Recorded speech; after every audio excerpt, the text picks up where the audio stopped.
भारत माता की जय जोहार। नमस्कार।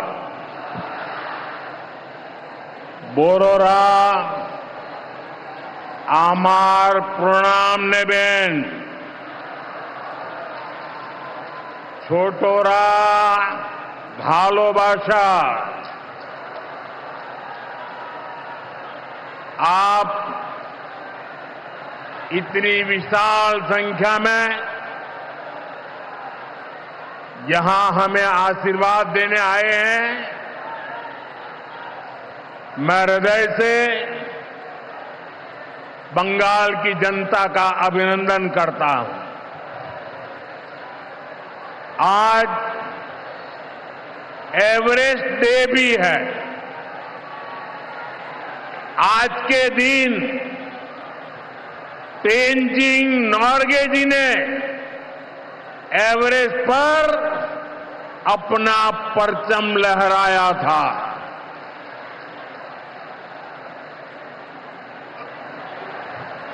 उनके सम्मान में हम भी अपना तिरंगा फहराएंगे।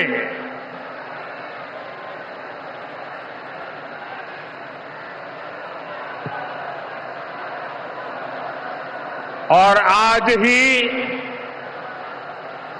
महान स्वतंत्रता सेनानी रामानंद चटर्जी की जयंती भी है। ये महान संतानें हमें प्रेरित करती है,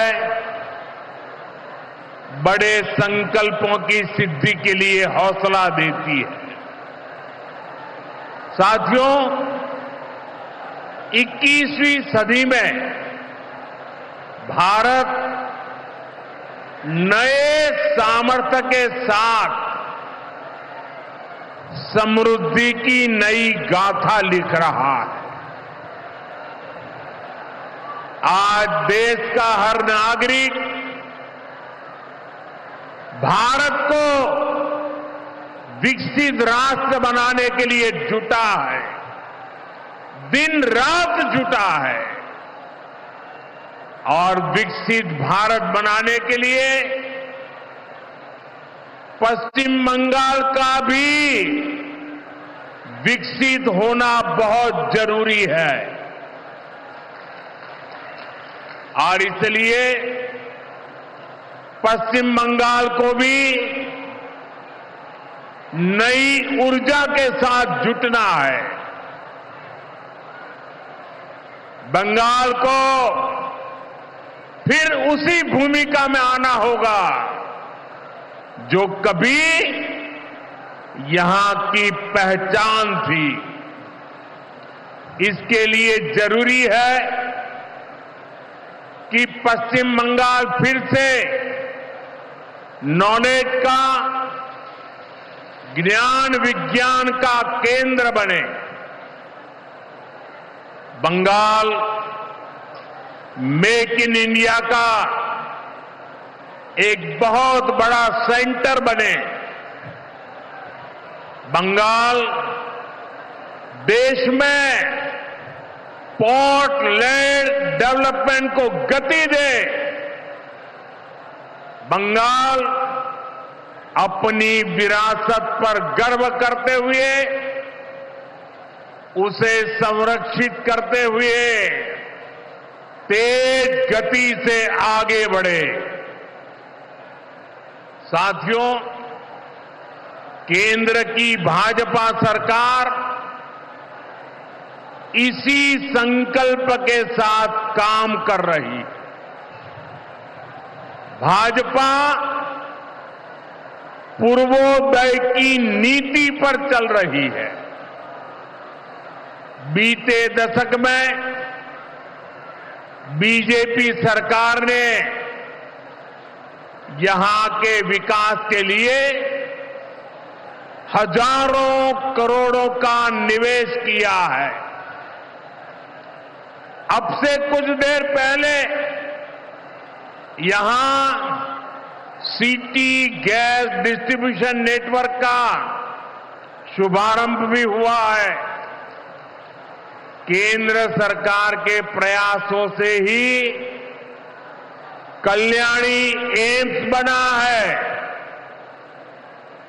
न्यू अलीपुरद्वार और न्यू जलपाईगुड़ी जैसे रेलवे स्टेशनों का पुनर्विकास किया जा रहा है। बंगाल की व्यापारिक गतिविधियों को उत्तर भारत से जोड़ने के लिए डेडिकेटेड फ्रेट कॉरिडोर बन रहा है। कोलकाता मेट्रो का अभूतपूर्व विस्तार किया गया है। ऐसे अनेक प्रोजेक्ट हैं जो भारत सरकार यहां पूरे करवाने का प्रयास कर रही है। भाजपा सरकार ईमानदारी से सबका साथ सबका विकास के मंत्र को लेकर बंगाल की प्रगति के लिए समर्पित है,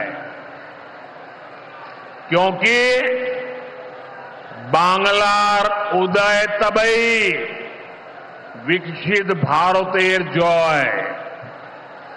साथियों, ये समय पश्चिम बंगाल के लिए बहुत अहम है। ऐसे में पश्चिम बंगाल के हर नौजवान पर, आप सब पर बहुत बड़ा दायित्व है। आप सबने मिलकर के बंगाल का भविष्य तय करना है। आज पश्चिम बंगाल एक साथ कई संकटों से घिरा हुआ है।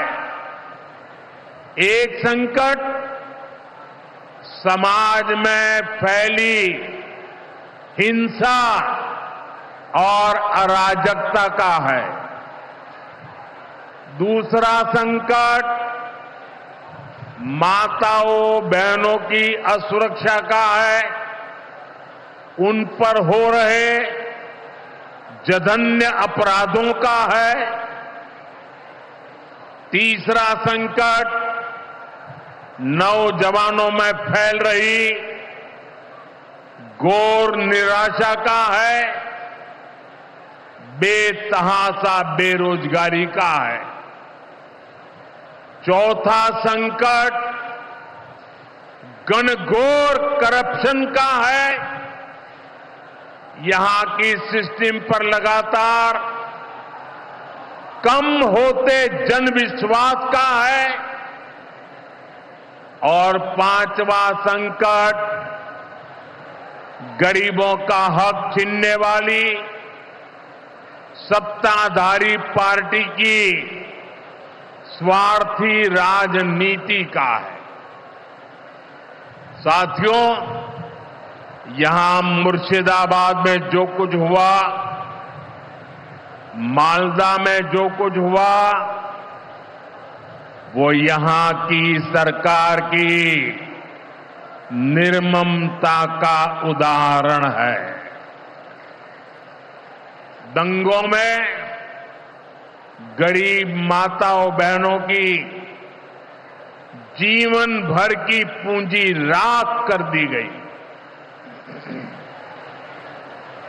तुष्टीकरण के नाम पर गुंडागिर्दी को खुली छूट दे दी गई।